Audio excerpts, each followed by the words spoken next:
Ben, en este momento estamos inmersos en un debate asambleario no que obviamente nós nos presentamos como alternativa e hai outras sensibilidades do Bloque Nacionalista Galego que presentan tamén as súas, non?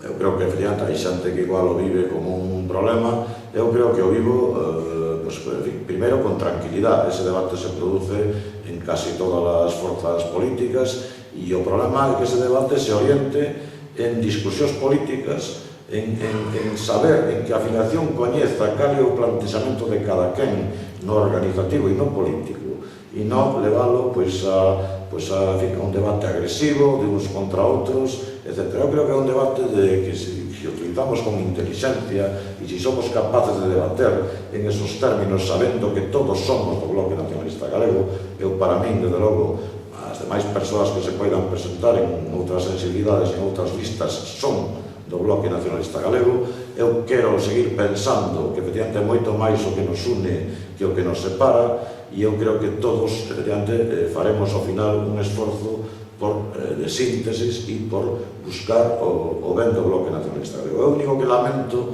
e eu teño que decirlo así, de que cada agrupación ou lista ou sensibilidade non se teña presentado con unha ponencia política organizativa propia, porque iso permitiría seguramente aclarar moito mellor as cuestións, efectivamente, para o conxunto da afiliación. Eu, desde logo, creo que os que están nas demais listas son compañeiros e compañeras do Bloque Nacionalista Galego, e eu, a pesar do que a veces se di por aí, eu logo non vou entrar na descalificación de ninguén, porque eu creo que o BNG somos todos, o BNG non será, non? E as diferencias que nos poidan separar deben dirimirse exclusivamente en términos políticos e organizativos, e a partir de aí encontraremos puntos en común, non? Nós, de logo, vamos a facer o posible e imposible para que o Bloque Nacionalista Galego deste debate salga afortalado, salga preparado para enfrentarse aos retos que ten diante e que salga, desde logo, o máis unido posible. Eu creo que aquí nós estamos en un debate de quen goberna e quen é a oposición no BNG, non? Aquí estamos nun debate de clarificación de ideas para a afiliación e para que todos saigamos de aí, efectivamente, en unha oportunidade, saigamos de aí respondendo ao que a sociedade galega espera de nós, que é un BNG máis fortalecido, unido e, de logo, disposto a dar a batalla en este momento na oposición e ao servicio dos intereses de Galicia. Eso é o que esperan de nós e nós por eso vamos a traballar. Cales son as razóns que che levan a plantear esta candidatura?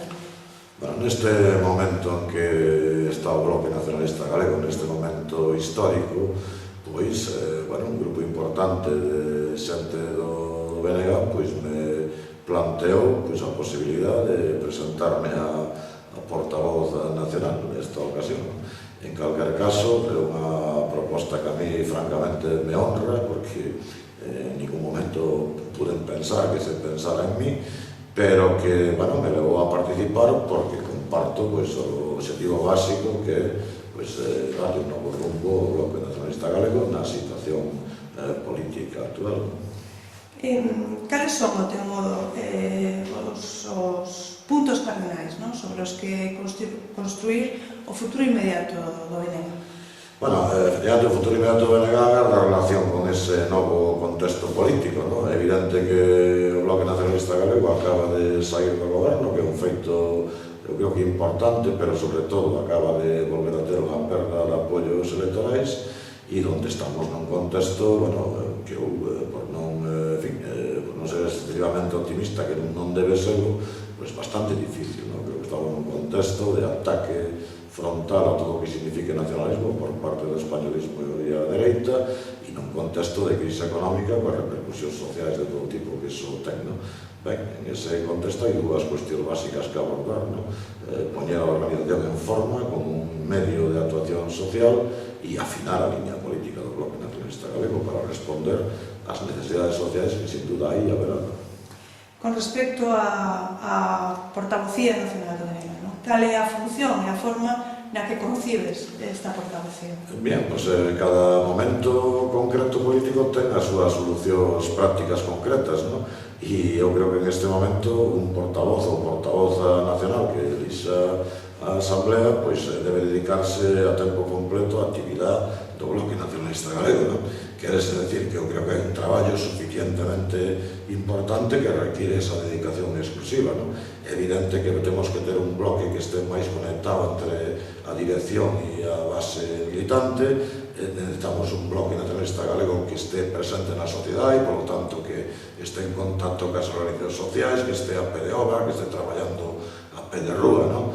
Bien, por lo tanto, nos creemos que debe estar desvinculado das portavocías parlamentarias, que bastante traballo, efectivamente, e importancia política teñen para desempeñalas tamén con, en fin, con eficacia, non? E ao servicio desa causa, non? Entón, nos planteamos esa cuestión desa forma para este momento concreto, non?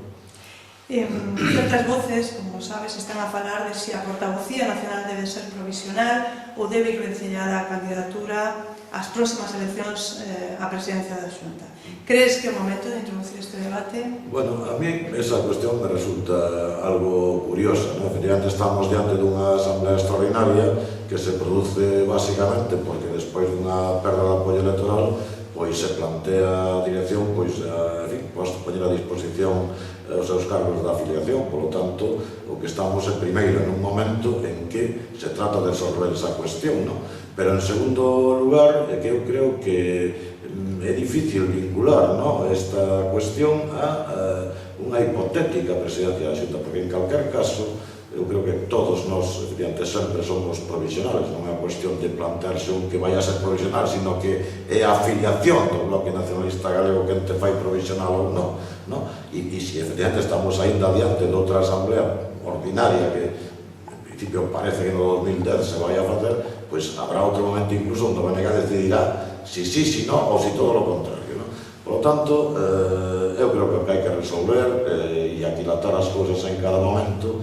E, desde logo, hombre, eu tamén creo que é un debate un pouco, en fin, un pouco artificial, non? Porque eu conozco moi poucas organizacións que decidan os seus candidatos á presidencia, en fin, non digo da Xunta, as alcaldías, etc., con moitísimos anos de antelación. Esos sempre son procesos que, efectivamente, se fan no seu momento. Pero, bueno, é o que creo que é fundamental é pensar que todos somos provisionais, aínda que vayamos ca intención, efectivamente, de non ser, non? Porque, ao final, son os afiliados do Bloque Nacionalista Galego que les dirán hasta onde exerceremos as funcións de dirección en un contexto determinado. Que labores a nivel organizativo lle quedan por diante ao futuro portavoz nacional? Bueno, a mí o que me parece que o Bloque Nacionalista Galego como organización, que é un medio, efectivamente, para dar resposta a necesidades sociais, pois hai que, vamos, afinalo, engrasalo e poñelo, en fin, a punto, non?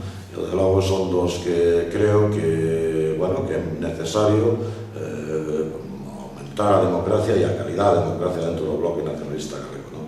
Eu creo que é necesario que a dirección e a base afiliada teñan bastante máis contacto do que hubo en estos anos, non? Eu, desde logo, creo que os afiliados e afiliadas do BNG deben de ser actores da política do Bloque e non simples, pois, transmisores das direccións que marca a executiva, non? Por lo tanto, esa é unha tarefa que vai a requerir, falando do que falábamos antes, de estar a pé de rúa, pois tamén estar a pé de organización, non? Eu creo tamén que hai que empezar a debatir que significa democracia, non? Porque, obviamente, democracia significa que cada un defende as súas propias ideas, o Bloque debe debatir todo o mundo en libertad. Eu creo que todo o mundo ten ideas que aportar, pero unha vez debatidas deben transformarse en alternativas e deben transformarse en unha actuación unitaria e leal de cara ao exterior. A sociedade non espera de nós unha banda, a sociedade espera de nós un grupo político que efectivamente emite unha opinión e a emite efectivamente con unidade e con lealtade, non? E eu creo que tamén deberemos facer un esforzo por aumentar, digamos, o conocimiento de cales son os puntos que en común, o mínimo común denominador que o Bloque Nacionalista Galego ten, non? Eu creo que entre algúns sectores da afiliación, pois, en fin, non existe esa percepción, o sea, esa convicción. É dicir, a veces parece que isto é unha especie de, pois, en fin, de que cada un efectivamente pensa o que quere, efectivamente cada un pensa o que quere, pero obviamente dentro dunhos mínimos, o mínimo común que eu creo que nos une a todo o BNG, non? Por lo tanto, eso sería, desde ese punto de vista de poñer a punto esa organización, eu creo que é necesarísimo aumentar a democracia real. E iso sí que esta é unha palabra que efectivamente se pronuncia, é fácil de pronunciar, é moito máis difícil despois despois de efectivizar. Pero eu estou na convicción de que a nova dirección debe efectivizar esa nova vía.